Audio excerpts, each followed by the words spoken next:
Զանգեզուրի միջանց եթե նրանք օգտագործում են իրենց տարածքի մասին, որտեղ նրանք չեն կարող օգտագործել մեր տարածքի մասին։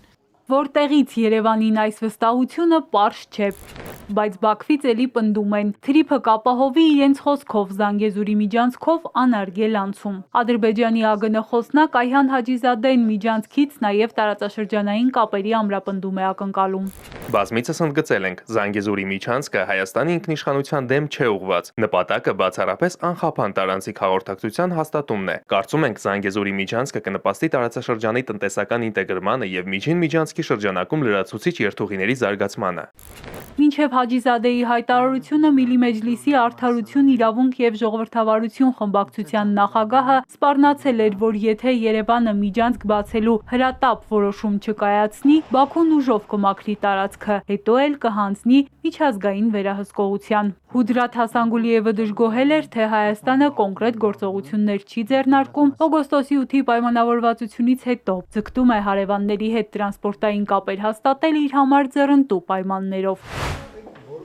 Հայաստանի իշխող խմբակցության պատգամավոր Նարեկ Ղահրամանյանը բանավոր խոսքին լուրջ չի վերաբերվում։ Երևանի հենարանն ասում է, օգոստոսի 8-ին Վաշինգտոնում ստորագրված թուղթն է առանց միջանցքի մասին որևէ պնդման։ Ես կարծում եմ, որ Իլհամ Ալիևը եւ ադրբեջանական կողմը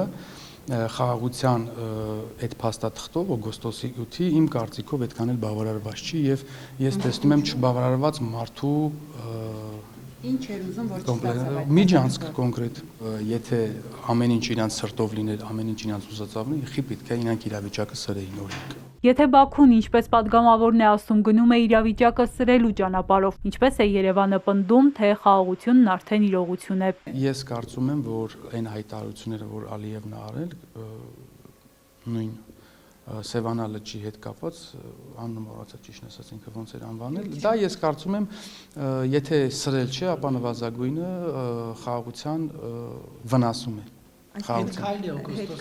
Չէ, օգոստոսի 8-ից հետքայլ չեն անում բանավոր խոսակցություններով։ Խաղաղության ճանապարհին Բաքուն թարմացնում է հին օրակարգերը։ Հաջիզադեն խոսում է նաև, այսպես ասած, ադրբեջանական անկլավների վերադարձից, պնդում, թե հարցն իրենց մշտական ուշադրության կենտրոնում է եւ պետք է լուծվի սահմանազատման հանձնաժողովների ձևաչափով։ Ալիևն էլ վերջին ելույթում ադրբեջանցիների Հայաստան վերադարձից էր խոսել։ Իհարկե ոչ թե տանկերով, այլ մեքենաներով են գալու, ասել էր։ Եթե անձամբ ինձ եք ասում, ես պատրաստ չեմ ադրբեջանցիների հետ ապրել, այնպես չի, որ այսինքն մարդիկ կան, ովքեր Հայաստանում ապրել են ադրբեջանցիների հետ, ադրբեջանցիներ կան, որ ապրել են հայերի հետ այն սովետական միության տարիներին, խորհրդային միության տարիներին, բայց ես ուզում եմ էլի եմ ասում, համաձայնեցված փաստաթղթում ստորագրված խաղաղության համաձայնագրում նախաստորագրված եւ ոչ մի բանակցություններում ուղղակի նման խոսակցություն չկա։ Գուցե կան ադրբեջանցիները, ասում է Ղահրամանյանը, 50 տարի անց Գառնին ու Գեղարդը տեսնելու, բայց Ադրբեջան վերադառնալու պայմանով։ Մեքենայով կգան ինքնաթիռով, թե ապագայի փոխադրամիջոցով, դա էլ ասում է իրենց խնդիրն է։ Հերմինե Ղարիբյան, Սիմիկ Մայիլյան, Էպիկենտրոն։